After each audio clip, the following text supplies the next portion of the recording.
मैड्यातला आता फोंड हांगच्या मानशेची दारां अनवळखी मनशान मोडून उडयल्यात। ही दारां मोडून उडयल्ल्यान खारें उदक भाज्जेच्या मळ्यांत शिरलां। तशेंच ते सुमार 150 शेतकाऱ्यांच्या शेतांत शिरून सुमार 2 ताळ चौकण मिटर जमनीचें लुकसाण जालां। देखून ही दारां बेगोबेग बांदून दिवची अशी विनवणी शेतकाऱ्यांनी केला।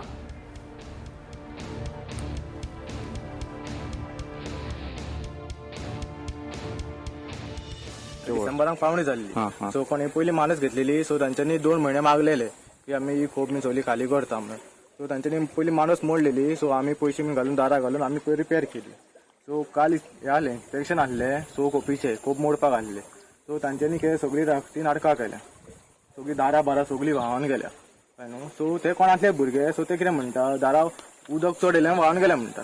सो व्हांवन गेले जाल्यार वयले फातर खंय गेले वयले फातर गेले न्हू। सो आतां सगळें उदक आतां भरतले ती व्हडली जरगल उदक आतां फूल येता सो सगळे येवन सगळी शेतां बी सगळी पिड्यात शेतकार कितें म्हणटले आमी केला म्हणटले।